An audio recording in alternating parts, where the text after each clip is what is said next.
everyone. Thank you so much for joining me with this video. My name is Justine and I'm really excited to share some stretches and some strengthening moves that you can do to help you prevent lower back issues and also address any discomfort that you might be feeling. So I would say it's probably the most common question that I get in fitness classes or even from my friends, and I've seen it a lot during the past year. So that is lower back pain, lower back stiffness. It's a very, very common issue among people in general. So there's a lot of different reasons for that, and I go into a little bit of detail on the blog post about that. I also dealt with a lower back issue in the past year, so it led me to really experiment with different therapies, massage therapy, physiotherapy, and also do a lot of research and reading about what some of the best stretches to do are. So this is some of the stretches that helped me a lot. I hope they'll be helpful to you too. I just want to mention that it's always important to consult with your doctor whenever you're having any kind of back pain, because it could be more serious and it's something you definitely want to get addressed as soon as you can. So that being said, these are some simple stretch and strength exercises that you can incorporate into your weekly stretches, or maybe if you're feeling a little bit of tension in the lower back and you're trying to prevent anything more serious from happening. So we will start on our hands and knees. So setting up the wrists under the shoulders, knees under the hips, and you have probably seen this move before. We are doing a cat and cow, so a very traditional yoga warm-up pose. So we'll start with a nice neutral spine. So we're not arching and we're not rounding through the back. And we're using our breath here to really mobilize and mindfully bring some movement into our spine. So we'll take a nice deep breath in, we'll take our eye gaze up, drop through the belly and look forward. So almost like you're reaching your chest through your shoulders. And then as you exhale, you're gonna slowly tuck the chin, tuck the tailbone, and lift through the belly. And then it's always nice just to go with your own flow of breath, moving back and forth really slowly, paying attention to if there may be parts of your back that are feeling a little bit tight, maybe parts that you're holding on to tension, and just go through that movement a few times. It always feels really good to close your eyes as you do this, and then you can really get in touch with the sensations. So returning to a neutral spine, this is an exercise you can do to really work on strengthening the core so that you can prevent some of those lower back issues, ideally. So this is a really nice core strengthener. You may have seen it before in some exercise classes. So what we do, it's sometimes called pointers or bird dog. We take one leg back, level with the hip. We take the opposite arm and extend it forward. So we're reaching forward with the fingertips, reaching back with the toe. We're bracing through the core, so you should right away feel that core engage. And we're keeping our neck long, so eye gaze on the floor. So there's lots of variations you can do with this pose. So you can do an elbow to knee. So bringing a little bit of, again, mobility into your back. You can switch legs. So again, reaching opposite arm forward, reaching opposite leg back. You can play around a little bit here so you can bring the arm and the leg out on the diagonal and back to center. So try a few different options as we go through these. So the goal here is really to strengthen the core, so to activate those deep core muscles without adding any extra tension to your back. So if we were doing a traditional crunch, we would be flexing the back, and that does not always feel good when you're having back issues.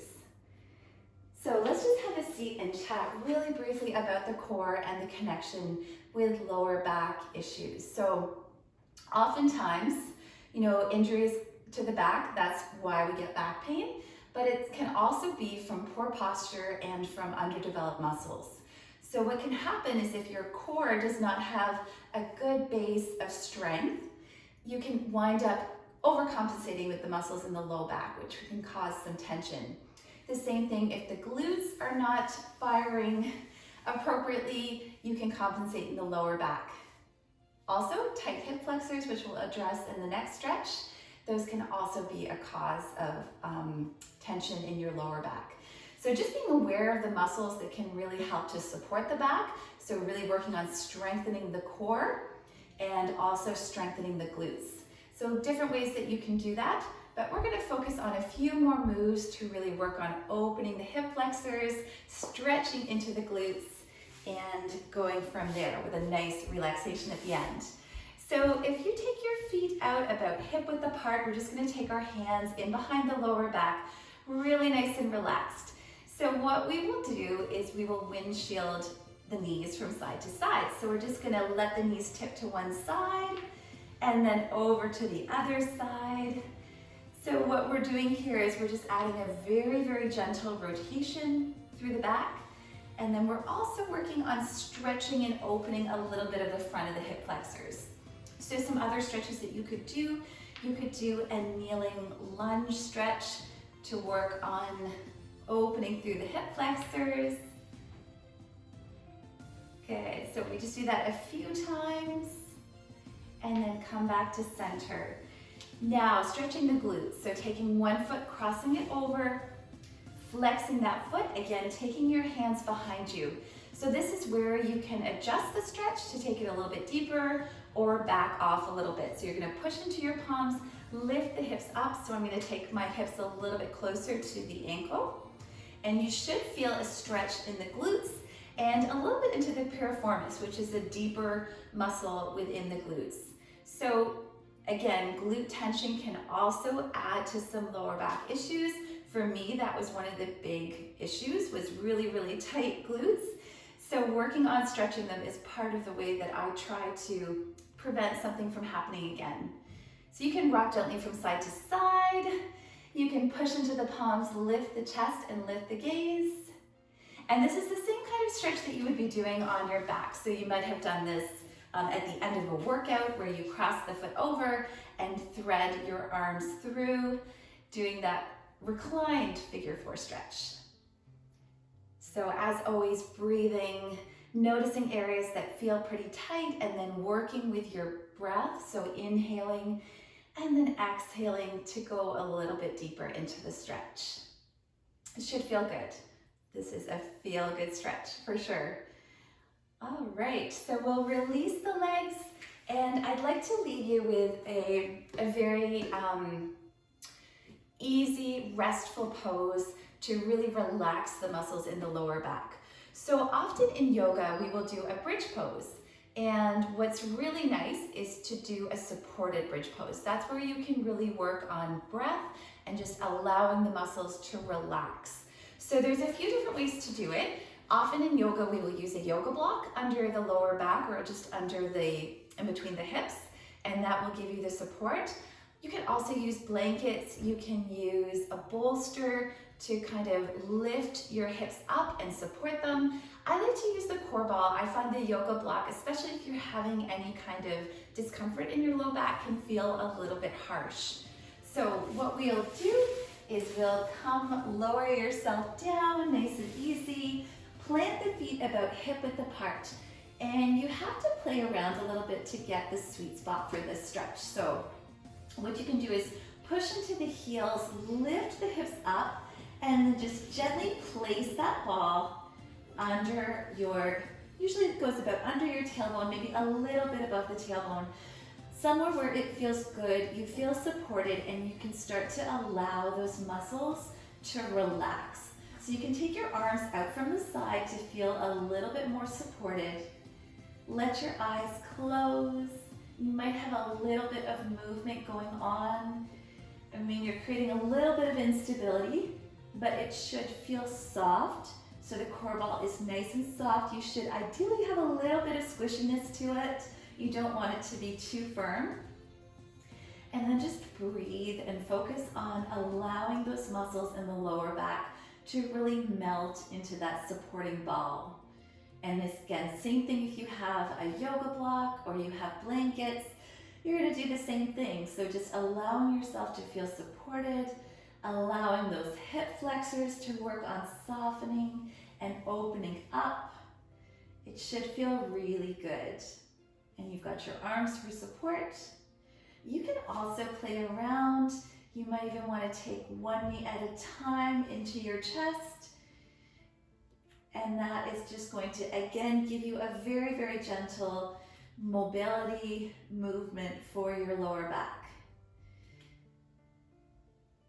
Good. And of course, the core ball can be used in all kinds of exercise to work on strengthening the core. So stay tuned. I will probably show you some core strengthening exercises with the ball very soon. But if it feels good, even as I end the video, you are more than welcome to stay here, just allowing that lower back to feel supported and release. And again, taking some nice deep breaths in through the nose and out through the nose, allowing your eyes to close, your muscles to soften, and just enjoying this rest. So much of tension can also be connected to, tension in our mind, stress, such a big contributor to tension in the muscles and soreness in our bodies. So thank you so much for joining me for these simple stretches and strengtheners for lower back issues. I am more than happy to chat more about this. You can lift up, take that ball out from underneath. So if you have any questions, if you want to know more about my journey with some lower back pain, you can check out my blog, and you can also get in touch too if you want to chat further about it. So thanks again. I hope you have a great day and see you soon.